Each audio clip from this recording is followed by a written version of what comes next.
maaf ya ini kayak apa? Tidak seperti biasanya mungkin karena KLK ini tinggal saya sendiri ini. Iya, Ya Ya, karena yang Masya Allah. bertugas ada kepentingan yang tidak bisa diwakilkan begitu. Jadi ya mudah-mudahan kita nanti bisa lancar sampai akhir dari awal sampai akhir kegiatan.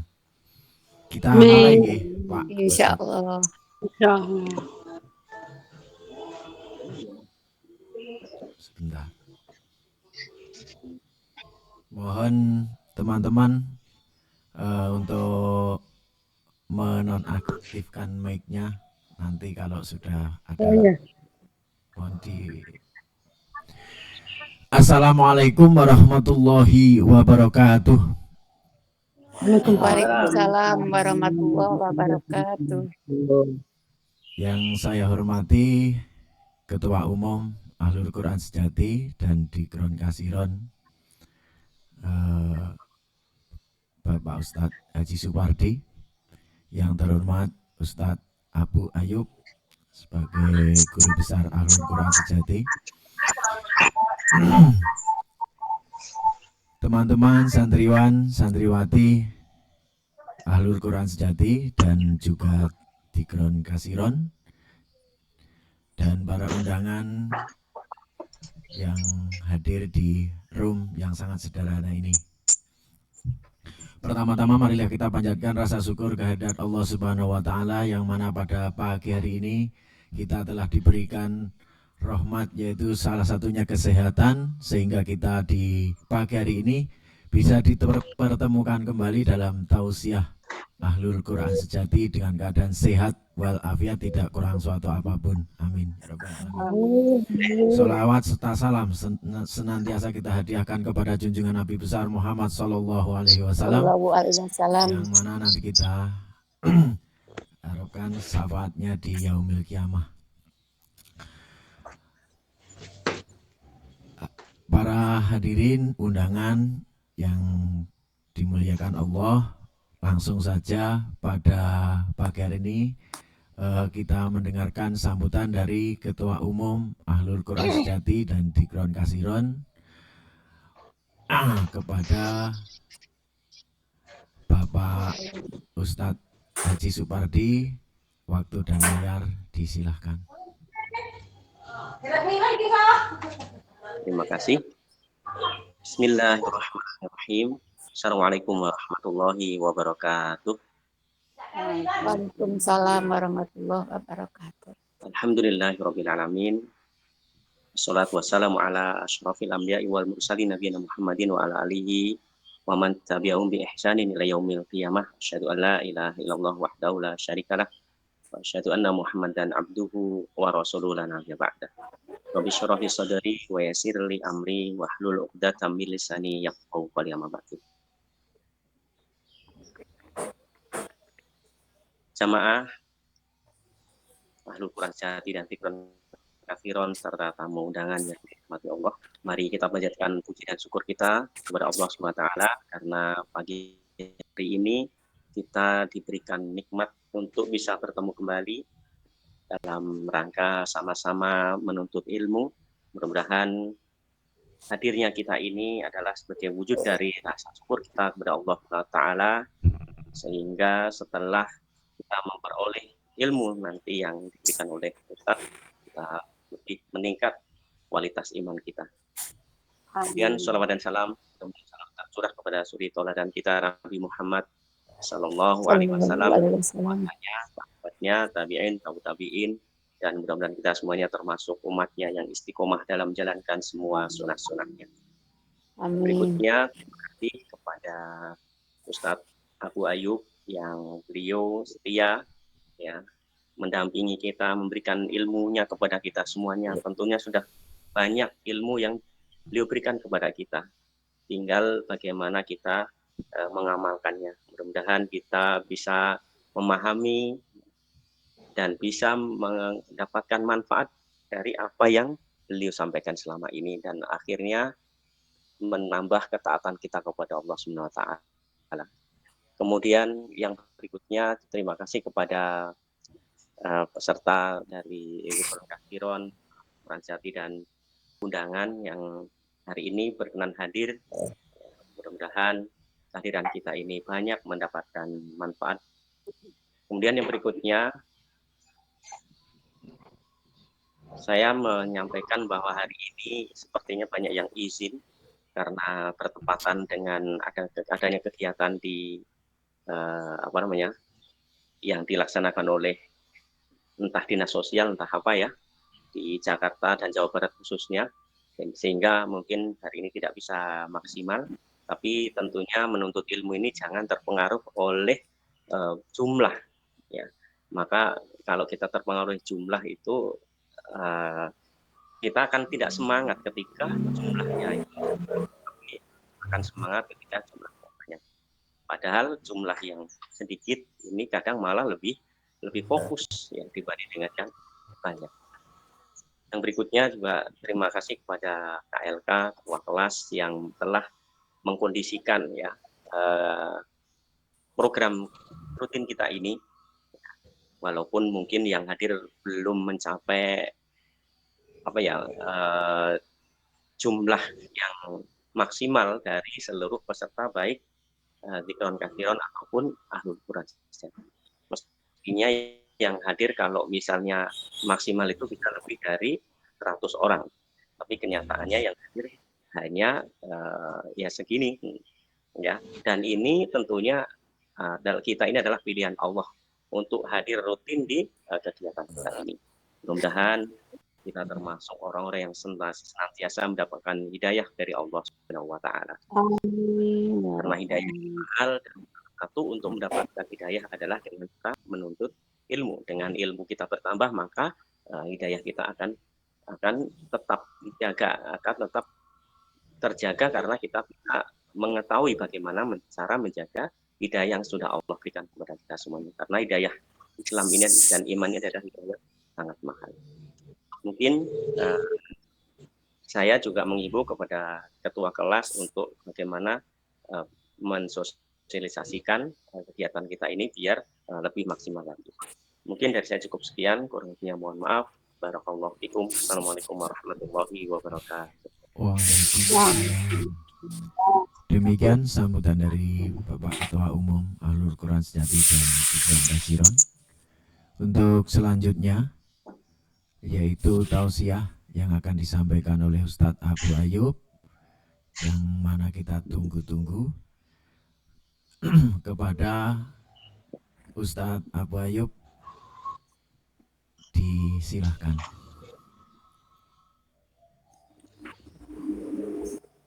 Baik, bismillah. Assalamualaikum warahmatullahi wabarakatuh. Waalaikumsalam. Waalaikumsalam. Innal hamdalillah nahmaduhu wa nasta'inuhu wa nastaghfiruh wa na'udzu billahi min shururi anfusina wa min sayyiati a'malina. May yahdihillahu fala mudilla lahu wa may yudlil fala hadiya lahu. Asyhadu an la ilaha illallah wahdahu la syarika lah wa asyhadu anna Muhammadan 'abduhu wa rasuluhu wa safiyuhu wa khaliluhu wa khiyaratuhu min khalqihi.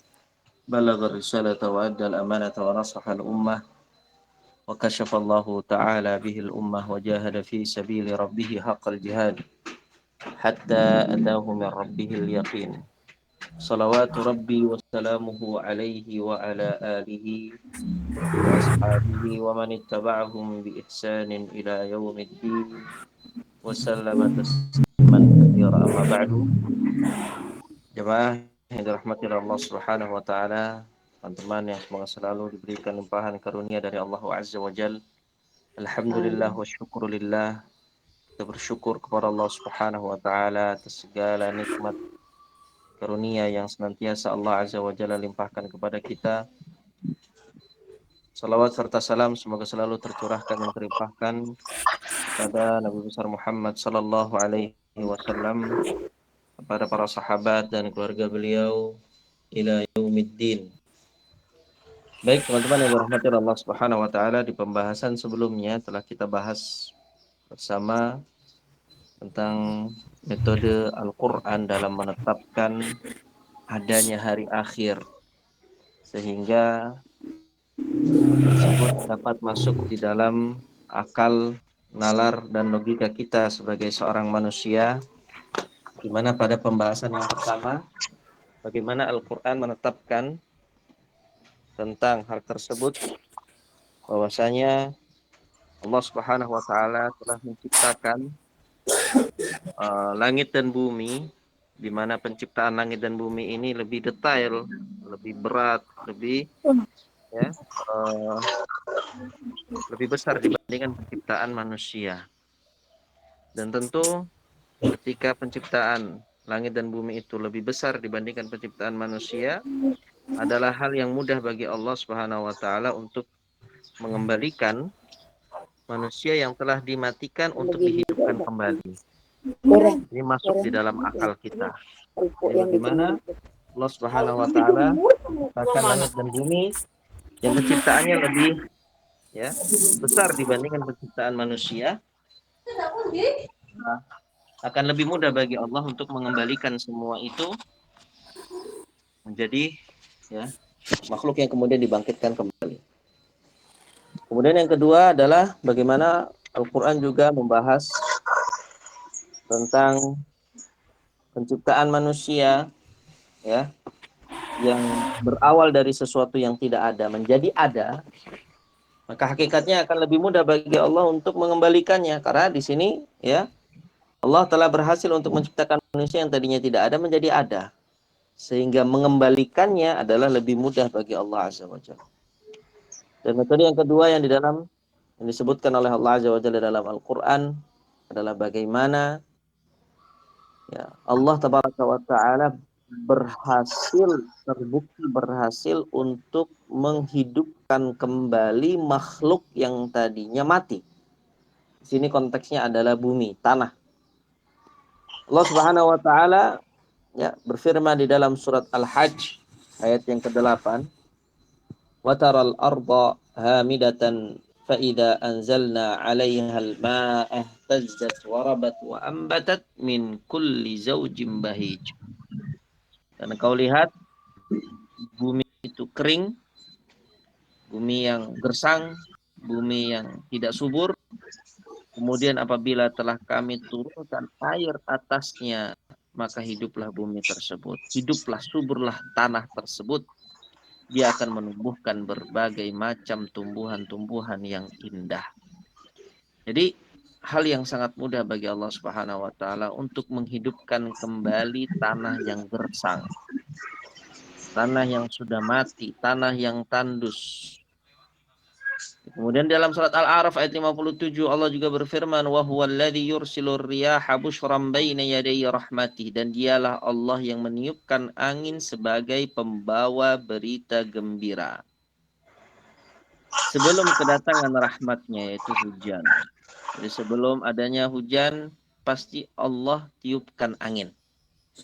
Hatta idza aqallat sahaban thiqalan suqnahu li baladin mayyit, sehingga apabila angin itu telah membawa awan, maka kami halau awan tersebut ke suatu daerah yang telah mati. Mati di sini dalam arti kata gersang. Fa anzalna bihil ma, lalu kami turunkan di daerah tersebut air. Fa akhrajna bihi min kulli thamarat, dan kami keluarkan dengan sebab hujan itu berbagai macam buah-buahan. Kadzalika nukhrijul mauta la'allakum tadhakkarun, dan seperti itulah kami membangkitkan orang-orang yang mati, mudah-mudahan kamu mengambil pelajaran. Dalam surat Al-A'raf ayat 57 ini dengan gamblang dan jelas Allah Subhanahu wa Ta'ala menceritakan kepada kita bagaimana cara Allah menghidupkan bumi yang telah mati, bumi yang telah gersang, bumi yang tidak lagi subur. Cukup mudah bagi Allah Subhanahu wa Ta'ala untuk memerintahkan angin. Cukup mudah bagi Allah Subhanahu wa Ta'ala untuk memerintahkan awan. Dengan adanya wasilah hujan, maka semuanya itu akan tumbuh kembali. Begitu juga ketika Allah Subhanahu wa Ta'ala yang akan mengembalikan penciptaan manusia Manusia yang sudah mati, manusia yang sudah hancur, tubuhnya dimakan tanah, dimakan ulat, itu akan dikembalikan seperti semula, seperti sedia kala oleh Allah Subhanahu wa taala, dan itu bukan hal yang sulit bagi Allah. Sebagaimana Allah menghidupkan kembali tanah yang gersang, maka Allah Subhanahu wa taala mudah juga untuk menghidupkan manusia kembali seperti penciptaan awalnya. Makanya di sini syahidnya di ayat ini, kadzalika nukhrijul mauta. Seperti itulah kami akan membangkitkan orang-orang yang sudah mati. Jadi sangat mudah bagi Allah Subhanahu wa taala untuk mengembalikan kita setelah kita nanti dimatikan. Kemudian dalam surat Az-Zukhruf ayat 11 Allah berfirman, "Walladzi nazzala minas sama'i ma'an biqadarin fa'ansyarna bihi baldatan maita kadzalika tukhrajun." Dan Allah menurunkan air dari langit menurut kadar yang diperlukan. Lalu kami hidupkan dengan air itu negeri yang sudah mati. Seperti itulah kamu akan dikeluarkan dari dalam kubur. Lagi-lagi di dalam ayat ini Allah memberikan perumpamaan, permisalan yang sama antara penghidupan tanah dengan penghidupan manusia. Dan identiknya seperti itu, ya. Para manusia itu diciptakan dari tanah oleh Allah Azza wa Jalla. Bagaimana Allah menghidupkan kembali tanah yang sudah mati, gersang dan tandus, seperti itu pula manusia akan dibangkitkan setelah dia mati, setelah dia meninggal dunia. Jadi sekali lagi ayat-ayat yang kita bawakan dalam kajian-kajian ini akhir-akhir ini, jamaah teman-teman sekalian, ini adalah untuk menegaskan bahwasanya hari kebangkitan itu adalah hari yang pasti akan terjadi. Sebagaimana kita hidup saat ini, kemudian nanti kita akan dimatikan, maka seperti itu pula kita akan dibangkitkan. Tetapi ketika nanti kita dibangkitkan oleh Allah, bukan lagi untuk menjalani kehidupan dunia, teman-teman. Bukan lagi untuk menjalani ujian di dunia, tetapi adalah untuk menerima hasil ujian kita selama ini. Apakah hasilnya itu penuh dengan kebaikan, ataukah hasilnya penuh dengan keburukan? Kalau kebaikan berarti itu penuh dengan pahala di sisi Allah, surga yang menunggu. Tapi kalau seandainya penuh dengan keburukan, maka isinya adalah api neraka dengan siksanya, wallahul musta'an. Baik, dalam ayat-ayat yang ini tadi sudah kita bawakan dan sejenisnya, Allah Subhanahu wa taala menjelaskan bahwasanya menghidupkan sesudah mati, menghidupkan sesuatu yang sudah mati adalah sangat mungkin dan sangat mudah bagi Allah Azza wa Jalla, Zat yang Maha mengatur semua urusan. Bukti konkretnya selalu dapat kita amati. Kita bisa perhatikan itu di dunia. Yaitu bagaimana tanah yang kering, gersang, gundul, tak berkehidupan, Allah Subhanahu wa taala datangkan air hujan, sesudah itu kemudian tanah itu menjadi hijau dan subur. Pepohonan, bunga-bunga, buah-buahan bertebaran di mana-mana. Allah yang Maha Kuasa menghidupkan ini akan berkuasa pula menghidupkan kembali jasad-jasad yang telah musnah, jasad-jasad yang bahkan telah hancur tak berbekas, dan Allah Subhanahu wa taala mengetahui segala ciptaannya. Jadi ayat-ayat ini itu diperuntukkan bagi mereka yang apa? Yang mengingkari hari kebangkitan, yang mengingkari hari akhir. Mereka katakan kalau kita sudah mati, ya sudah mati. Gak mungkin kita dihidupkan lagi. Kalau kita sudah mati, maka itu sudah akhir dari segalanya. Nah, ini harus diluruskan. Dan ayat-ayat seperti ini menegaskan bahwasanya manusia ketika dia mati, dia akan dibangkitkan kembali dan dia akan dimintakan pertanggungjawaban atas apa yang dia lakukan ketika di dunia. Nah, ini metode yang ketiga, ya. Metode yang pertama, bahwasanya penciptaan langit dan bumi itu lebih besar dibandingkan penciptaan manusia. Masa sih, Allah Subhanahu wa taala gak mampu untuk mengembalikan manusia lagi hidup sebagaimana dulu Allah menciptakan manusia itu sendiri. Kemudian metode yang kedua, dalam Al-Quran bagaimana Allah Subhanahu wa taala menceritakan bahwasanya bahwasanya Allah telah terbukti berhasil menciptakan manusia. Masa untuk menghidupkan kembali tidak mampu? Itu secara logika seperti itu. Sedangkan metode yang ketiga, bagaimana Al-Quran menjelaskan bukti konkret, bumi yang gersang, bumi yang mayit, yang mati, yang tandus, bisa Allah hidupkan kembali menjadi hijau. Kemudian Allah sebutkan dalam Al-Quran, seperti itulah Allah akan mengembalikan penciptaan manusia yang sudah mati.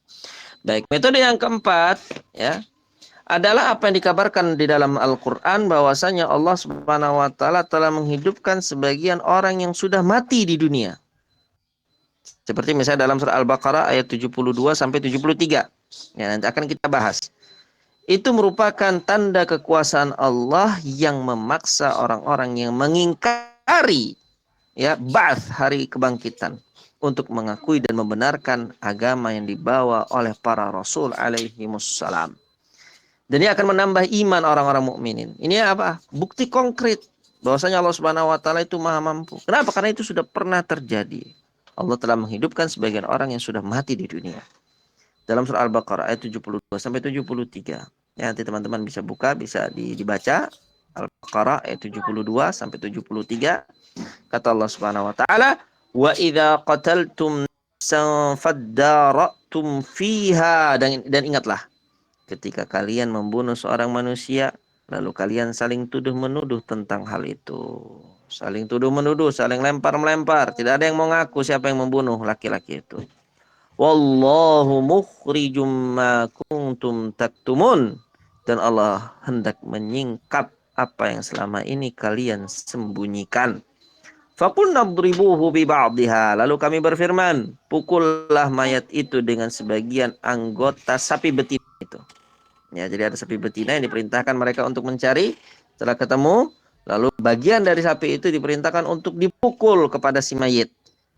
Lalu mayit itu pun hidup dan memberitahu kepada orang-orang siapa yang telah membunuhnya. Kadzalika yuhyillahul mauta wa yuriikum ayatihi la'allakum ta'qilun. Demikian Allah menghidupkan kembali orang-orang yang telah mati dan memperlihatkan padamu tanda-tanda kekuasaannya agar kalian mengerti.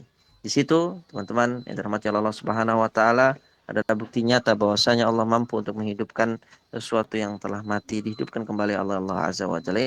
Ini di kisah yang pertama. Di kisah yang pertama tentang pembunuhan yang terjadi di antara kalangan Bani Israel. Di ayat Al-Baqarah ayat ke-72 sampai 73. Kisah berikutnya adalah surat Al-Baqarah ayat 243. Al-Baqarah ayat 243. Ini juga bukti nyata bahwasanya sudah terjadi.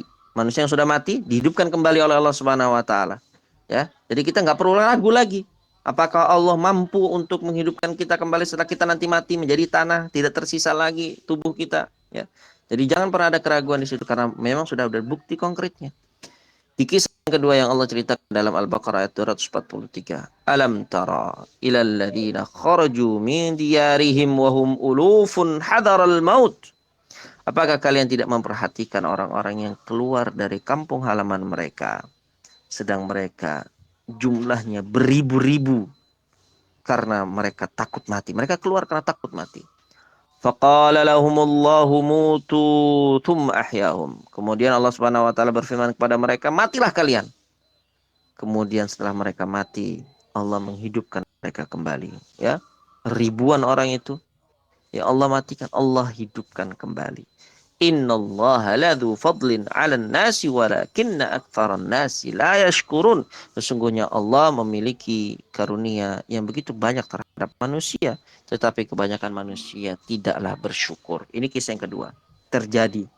Ya, bagaimana Allah mematikan satu kampung dengan jumlah ribuan, kemudian Allah hidupkan mereka kembali. Kemudian di dalam surat Al-Baqarah juga ayat 259 sampai 260. Ini kisah yang ketiga. Bagaimana Allah telah membuktikan tentang kemampuannya akan menghidupkan sesuatu yang telah mati. Manusia yang telah mati dihidupkan kembali oleh Allah. Au kalladzi marra ala qaryatin wa hiya khawiyatun ala urushiha. Qala anna yuhyi hadhihi Allahu ba'da mautiha. Nanti teman-teman bisa buka ya. Al-Baqarah ayat 259 sampai 260. Allah berfirman, atau apakah kamu tidak memperhatikan orang yang melalui suatu negeri? Ada seseorang laki-laki yang dia melewati sebuah negeri yang temboknya itu telah roboh menutupi atapnya. Lalu laki-laki itu berkata, bagaimana mungkin Allah mampu menghidupkan kembali negeri ini setelah dia roboh? Setelah negeri ini mati, bagaimana Allah mampu? Allah nggak mampu, gitu ya. Itu pertanyaan dari dalam dirinya. Fa'amatahu Allahu mi'ata 'amin thumma ba'atha. Lalu kemudian Kemudian karena dia bertanya seperti itu, meragukan kemampuan Allah, Allah matikan orang itu selama berapa lama? 100 tahun. Setelah 100 tahun, Allah hidupkan dia kembali. Ya. Qala kam labithta. Kemudian Allah bertanya kepada dia, berapa lama kamu sudah di sini? Ya, tinggal di sini. Qala labithu yauman aw ba'da yaum. Ia menjawab, saya telah tinggal di sini sehari atau setengah hari. Dia enggak kerasa bahwasanya dia telah mati 100 tahun. Tapi ternyata ya dia hanya merasa bahkan 1 hari atau setengah hari dia tinggal di tempat itu. Qala bal labithta mi'ata 'am. Fanzur ila ta'amika wa syarabika lam yatasannah. Allah berfirman kepadanya, sebenarnya kamu telah tinggal di sini 100 tahun lamanya. Lihatlah kepada makanan dan minumanmu yang ya belum lagi berubah. Wanzur ila himarika walinaj'alaka ayatan linnas, dan lihat jugalah ya kepada keledaimu yang telah menjadi tulang belulang. Kami akan menjadikan kamu tanda kekuasaan kami bagi manusia. Wanzur ila al'idhami kaifa nunshijuha thumma naksuha lahma, dan lihatlah oleh dirimu ya bagaimana tulang belulang keledai tersebut, bagaimana kami menyusunnya kembali dan kami menutupinya dengan daging. Falamma tabayyana lahu qala a'lamu anna Allah ala kulli syai'in qadir. Maka tatkala telah nyata kepadanya sebagaimana Allah menghidupkan yang telah mati, ia pun berkata, saya yakin bahwa Allah Maha Kuasa atas segala sesuatu. Baru dia yakin. Setelah apa? Setelah Allah membuktikan hal itu pada dirinya sendiri. Allah matikan dia setelah 100 tahun, baru kemudian Allah hidupkan kembali. Dan dia tidak sadar akan hal itu. Dan sebagaimana Allah mampu untuk menghidupkan kembali laki-laki ini, maka Allah juga mampu untuk menghidupkan kita semua, teman-teman. Wa idh qala Ibrahim rabbi arini kaifa tuhyil mauta. Dan ayat berikutnya, qala awalam tu'min? Qala bala walakin liyatma'inna qalbi. Dan ingatlah ketika Ibrahim berkata kepada Rabbnya, wahai Rabbku, perlihatkanlah padaku bagaimana engkau menghidupkan orang-orang yang sudah mati. Ibrahim di sini tidak ragu kepada Allah Subhanahu wa taala. Saja Ibrahim ingin mendapatkan ya sesuatu yang dapat dia saksikan dengan mata kepalanya. Bagaimana Allah menghidupkan sesuatu yang sudah mati? Ibrahim bertanya kepada Allah. Qala awalam tu'min? Allah Subhanahu wa taala berfirman kepada Ibrahim, apakah engkau belum percaya kepadaku wahai Ibrahim? Kata Ibrahim, walakin yatma'inna qalbi. Saya telah percaya Allah, akan tetapi agar bertambah keimanan di dalam diri hati saya. Qala fakhudh arba'atan min at-tayri fasurhunna ilayka thumma ja'al 'ala kulli jabalin minhunna juz'a thumma da'uhunna ya'tinaka sa'ya wa'lam anna Allah 'azizun hakim. Kata Allah Subhanahu wa taala, kalau demikian ambillah 4 ekor burung oleh dirimu. Ambil 4 ekor burung. Lalu cincang-cincanglah burung-burung itu. Ya, dicincang-cincang, dipotong-potong. Kemudian letakkanlah tiap-tiap seekor darinya ditaruh ya, dibagi seperempat di bukit pertama, seperempat berikutnya di bukit kedua, sisanya di bukit ketiga dan di bukit keempat. Sesudah itu panggillah keempat burung itu, niscaya burung-burung itu akan datang kepadamu dengan segera, dan ketahuilah bahwa Allah Maha Perkasa lagi Maha Bijaksana. Nah, di sini Allah Subhanahu wa taala kembali menegaskan bahwa Allah mampu, dan itu dilakukan oleh Nabi Ibrahim, dan itu disaksikan oleh Nabi Ibrahim. Itu memang benar-benar terjadi. Sehingga metode ini juga yang terjadi melalui tangan Nabi Isa alaihissalam sebagai mukjizat bagi Nabi Isa, yaitu menghidupkan orang mati dengan seizin Allah Azza wa Jalla. Banyak sekali kisah-kisahnya di sini ya. Ada satu kisah yang pertama ya, tentang Allah menghidupkan seseorang yang membunuh, kemudian yang kedua satu kampung, kemudian yang ketiga orang yang tidak percaya, kemudian dia dimatikan 100 tahun, kemudian kisah yang keempat adalah kisah Nabi Ibrahim, kisah yang kelima adalah tentang Nabi Isa alaihissalam, yang dimana Nabi Isa itu diberikan mukjizat oleh Allah dapat menghidupkan sesuatu ya, dapat menghidupkan orang yang sudah meninggal dunia. Tidak diragukan lagi teman-teman bahwa dalil-dalil tersebut dengan pasti telah membuktikan akan adanya hari kebangkitan.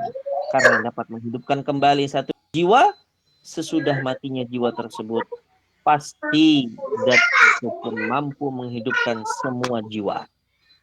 Nah, itu terbukti nih, konkret. Allah Subhanahu wa taala mampu menghidupkan di dunia orang yang sudah mati.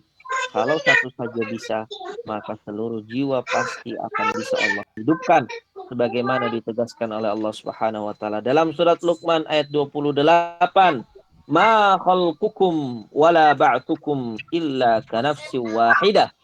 Innallaha sami'un basir. Dalam surat Luqman ayat 28 Allah berfirman, tidaklah Allah menciptakan dan membangkitkan kalian dari dalam kubur, melainkan hanyalah seperti menciptakan dan membangkitkan satu jiwa saja. Jadi tingkat kemudahannya itu sama, ya. Ya, tingkat kemudahannya itu sama. Menciptakan satu jiwa dengan menciptakan miliaran jiwa itu sama bagi Allah Subhanahu wa taala. Mengembalikan atau menghidupkan kembali satu jiwa dengan menghidupkan 1 miliar jiwa itu sama saja.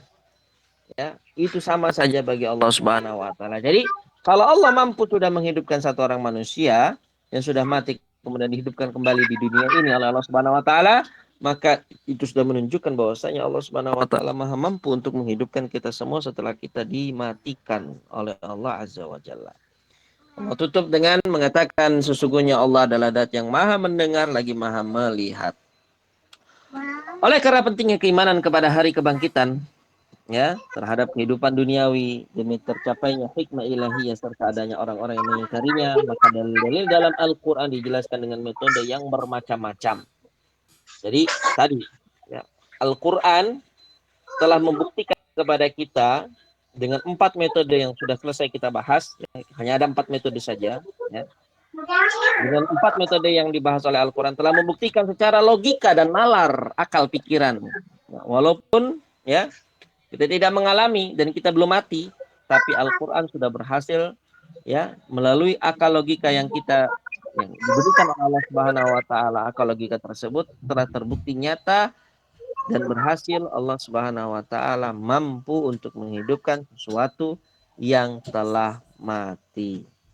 Sehingga ya, apabila kebutuhan kepada sesuatu yang sangat diperlukan, maka dalilnya lebih ditegaskan sebagai rahmat Allah Subhanahu wa taala kepada hamba-hamba. Jadi dalilnya nggak cuma satu. Metodenya tidak satu. Berbagai metode Allah tempuh di dalam Al-Qur'an untuk mengingatkan manusia bahwasanya Allah mampu untuk menghidupkan apapun yang telah mati. Nah, kemudian teman-teman yang dirahmati Allah Subhanahu wa taala, itu tadi 4 metode dalam Al-Qur'an tentang bagaimana Allah menegaskan bahwasanya Allah mampu untuk menciptakan manusia atau mengembalikan manusia setelah mereka mati. Lalu pertanyaannya, apa yang ada sesudah kematian? Kita sudah sepakat bahwasanya kita akan mati. Baik. Kita sudah sepakat bahwasanya Allah akan menghidupkan kita, membangkitkan kita. Oke, sepakat. Baik, pertanyaannya apa yang ada sesudah kematian? Yang ada sesudah kematian teman-teman adalah pertanyaan 2 malaikat. Ya. Yang ada sesudah kematian itu adalah nikmat kubur. Yang ada sesudah kematian adalah azab kubur. Jadi itu, ya. Kita akan ditanya, kita akan diuji oleh 2 malaikat yang akan datang langsung kepada kita. Kemudian dari pertanyaan itu, hasilnya kita akan mendapatkan nikmat kubur atau azab kubur. Semua itu dapat kita persiapkan dari sekarang. Semua itu dapat kita persiapkan saat ini. Kalau seandainya sebelumnya kita masih kurang maksimal beribadah kepada Allah Subhanahu wa taala, maka saat inilah kita dapat memaksimalkan semangat kita dalam beribadah kepada Allah. Dari ibadah-ibadah yang mudah untuk kita lakukan secara konsisten, secara istiqomah, continue. Apa saja amalan-amalan yang dapat kita lakukan secara istiqomah, itulah yang kita prioritaskan. Baru kemudian amalan-amalan yang lebih berat dibandingkan amalan-amalan tersebut. Satu persatu ditargetkan, satu persatu dicanangkan teman-teman. Ya, jangan sampai dalam urusan dunia kita mampu untuk menargetkan suatu hal tapi kita tidak mampu menargetkan suatu kebaikan untuk akhirat kita, karena ini merupakan suatu hal yang sangat membuat kita rugi. Al-qabru, al-qabru ya, atau kuburan, jamaknya adalah kubur. Nabi Shallallahu Alaihi Wasallam telah sampai kepada kita secara mutawatir tentang adanya pertanyaan dua malaikat, tentang adanya adab kubur, tentang adanya nikmat kubur. Karena itu mengimani hal-hal tersebut merupakan hal yang wajib untuk kita lakukan. Nikmat dan siksa kubur berlaku untuk ruh dan jasad. Bukan hanya kepada ruhnya saja, enggak, jasad. Benar-benar kita akan diciptakan, dikembalikan lagi. Kita punya tangan, kita bisa merasakan tangan kita punya kaki, kita bisa merasakan kaki kita. Jadi jangan kita kira itu hanya ruhnya saja yang dikembalikan. Yang merasakan nikmat dan adab kubur itu hanya ruhnya saja. Jasadnya enggak. Tapi juga jasadnya iya. Jasad iya dan ruh iya. Sesuai dengan hubungan ruh terhadap jasad dalam kehidupan barzakhiyah, dan hubungan ini berbeda dengan hubungan ruh terhadap jasad ketika ada di dalam kehidupan dunia. Jadi kita nggak bisa ya mengatakan persis plek-plek ketika di kehidupan dunia dengan aturan kehidupan barzakhiyah. Kehidupan barzakhiyah berbeda dengan kehidupan di dunia, tapi kita katakan jasad kita pun akan dikembalikan, jasad kita akan merasakan azab, jasad kita pun akan merasakan nikmat kubur, gitu ya. Cuman memang berbeda antara hubungan jasad dengan ruh ketika di dunia dan hubungan jasad dan ruh ketika di alam barzakh. Berbedanya seperti apa? Wallahu ta'ala alam. Kita tidak tahu seperti apa perbedaannya. Tapi yang pasti itu berbeda. Karena kita, ya, alam kita di alam dunia ini berbeda dengan alam yang ada di alam barzakh. Nah, berdasarkan hal ini dapat dipahami bahwa nikmat dan azab kubur berlaku bagi orang yang berhak menerimanya, baik itu dikubur maupun tidak. Ya, jasadnya dikubur atau tidak, jasadnya dimakan binatang buas atau tidak, atau bahkan sebagian jasadnya terbakar sehingga menjadi abu dan tenggelam di lautan. Ada orang yang meninggal di lautan, ya, jasadnya dimakan sama ikan misalnya. Semuanya akan merasakan azab dan nikmat kubur tanpa terkecuali. Ya, itu ya adalah hal-hal yang ditegaskan di dalam Al-Quran. Siapapun dengan cara kematian apapun pasti dia akan masuk ke alam barzakh dan dia akan merasakan iman nikmat atau dari azab kubur yang telah Allah siapkan di dalam alam barzakh. Wallahu ta'ala alam. Mungkin itu yang dapat kita bahas pada pertemuan kali ini. Silakan untuk sesi berikutnya adalah sesi pertanyaan. Barakallahu fikum, jazakumullah khairan.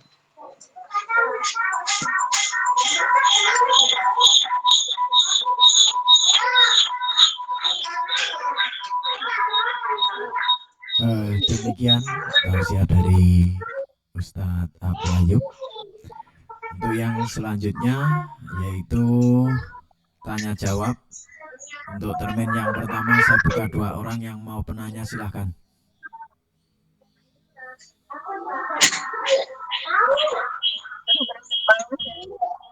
Sebutkan nama, asal, silahkan.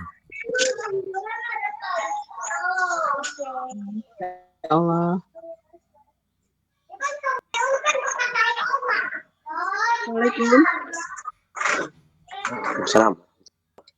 Mohon izin bertanya, Pak Ustadz. Saya Iit dari Pangandaran. Tentang hari kematian ya Pak ya. Setelah kita meninggal dari dunia ya. Setelah meninggal kita katanya setelah kita dikuburkan, ketika orang-orang yang mengantar pulang, nah ruh bersama jasad bersatu kembali. Itu berarti kan dibangkitkan Ustadz ya. Terus ketika sangkakala ditiup, kita akan dibangkitkan juga. Itu yang benar yang mana Ustadz ya? Apakah setelah kematian, setelah kita dikuburkan, kita dibangkitkan, terus dimatikan kembali? Apa gimana Ustadz ya? Saya belum paham di situ. Terima kasih. Assalamualaikum warahmatullahi wabarakatuh. Waalaikumsalam. Baik, barakallahu fikum, jazakumullah khairan. Semua yang tadi disebutkan bahwasanya kehidupan nanti di alam barzakh setelah kita mati, ya, setelah kita mati ada 2 kehidupan. Kehidupan di barzakh yaitu di alam kubur dan kehidupan setelah kebangkitan, ya. baik ketika di barzakh maupun nanti setelah kebangkitan, itu sama-sama akan disinkronkan kembali antara ruh dengan jasad kita. Tapi dengan alam yang berbeda. Nggak bisa kita samakan plek-plek seperti kita di dunia seperti saat ini. Tapi namanya jasad, namanya ruh, ya, itu akan dikembalikan lagi oleh Allah Subhanahu wa taala. Bagaimana Ustadz? Wallahu taala alam. Karena Allah sendiri tidak menceritakan secara detail seperti sebagaimana ya Allah menceritakan hal detail lain dalam Al-Quran, dan ini merupakan perkara gaib. Kewajiban bagi kita hanyalah untuk mengimani dan meyakini walaupun kita sendiri belum paham tentang bagaimana hal itu bisa terjadi. Begitu ya. Jadi kalau pertanyaan tadi apakah akan dikembalikan ruh dan jasadnya? Iya, di mana saja? Di alam kubur itu yang pertama, kemudian nanti setelah dimatikan kembali, alam ini dihancurkan oleh Allah Subhanahu wa taala, ya, kiamat, kemudian nanti dibangkitkan lagi, itu pun akan dibangkitkan dengan ruh dan jasad. Wallahu taala alam. Iya, terima kasih Ustaz. Selanjutnya, penanya selanjutnya silahkan.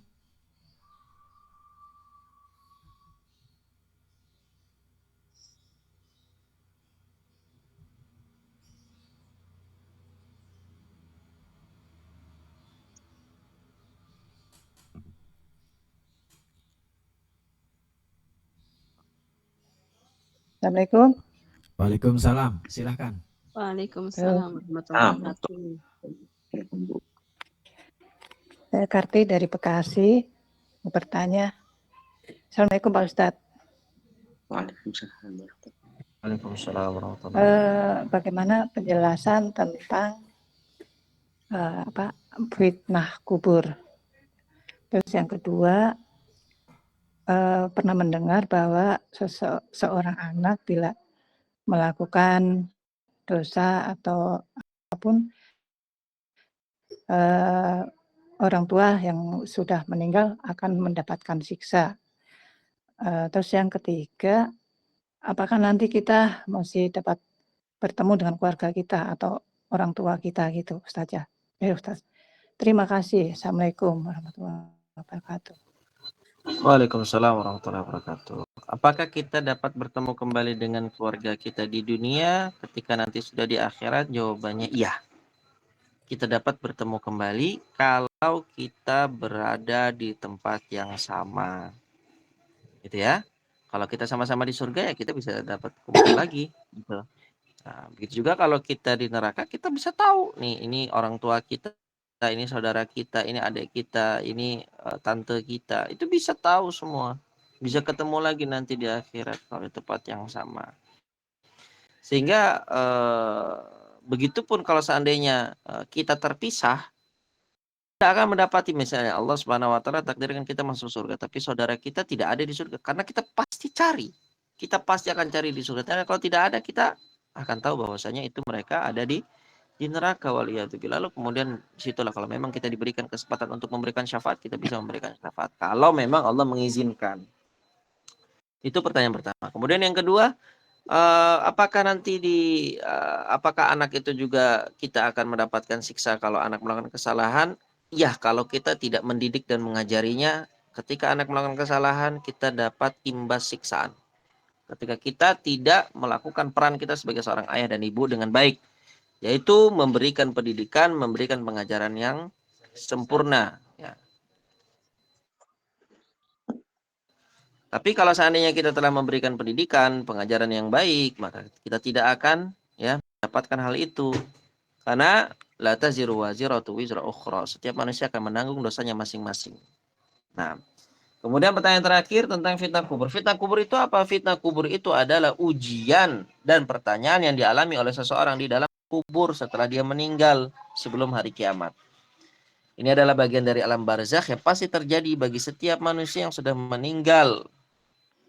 Jadi setiap orang meninggal masuk dalam kubur akan ada ujian dan pertanyaan. Tadi sudah kita singgung tentang siapa Rabbmu, apa agamamu, siapa itu Rasulmu, begitu ya. Wallahu ta'ala alam. Ya, terima kasih. Assalamualaikum warahmatullahi wabarakatuh. Waalaikumsalam. Saya Istiani akan menanyakan, adakah amalan-amalan untuk untuk menjauhkan dari siksa kubur ataupun untuk mendapatkan nikmat kubur? Terima kasih. Baik, bisa tolong diulangi pertanyaannya? Amalan apakah yang kita lakukan di dunia ini untuk mendapatkan nikmat kubur ataupun menjauhkan siksa kubur? Adakah amalannya apa? Terima kasih. Halo? Ya, nah, untuk pertanyaan ini tentang bagaimana kita bisa mendapatkan kenikmatan di dalam kubur, semua amalan kebaikan yang ada di dalam syariat ini, ya, baik di Quran maupun hadis, itu adalah amalan-amalan yang dapat membawa kita kepada nikmat kubur. Sebaliknya, semua pelanggaran-pelanggaran syariat, ya, itu adalah penyebab kita mendapatkan siksa kubur. Jadi semua pelanggaran syariat kita, berbohong, berdusta, namimah, bergibah, ya, memfitnah orang, menzalimi orang, mengambil harta orang, melukai fisik orang, begitu ya. Semua itu adalah hal-hal yang akan menyebabkan seseorang itu diazab dalam kubur. Kalau mau mendapatkan nikmat kubur, ya semua amal kebaikan. Kita menjaga sholat kita, sholat-sholat fardunya, menjaga sholat-sholat sunnahnya, menjaga ibadah kita kepada Allah dari doanya, dari zikirnya, baca Qur'annya, bersodakahnya, menolong orang, berbakti kepada orang tua, berbuat baik kepada pasangan, kepada anak, ya, memberikan pendidikan yang terbaik. Semua itu adalah hal-hal yang menyebabkan kita mendapatkan, ya, nikmat kubur. Wallahu ta'ala alam. Ya, terima kasih. Oke, masih adakah penanya selanjutnya? Terakhir ini.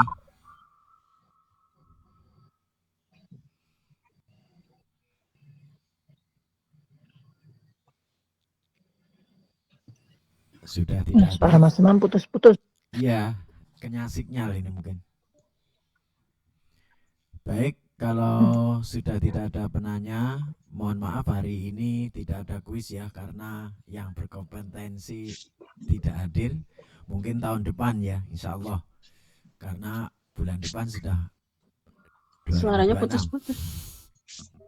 Iya, Iya, demikian tausiah ya, setahun Alul lagi. Quran Sejati 7 Desember 2025 yang telah kita ikuti. Maka dari itu acara kita akhiri dan marilah kita tutup dengan doa kafaratul majelis.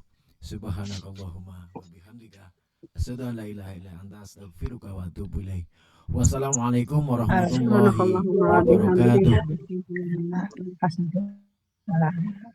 Waalaikumsalam warahmatullahi wabarakatuh. Terima kasih Ustaz. Iya, Pak. Iya, Pak. Saya kena sinyal ini kayaknya.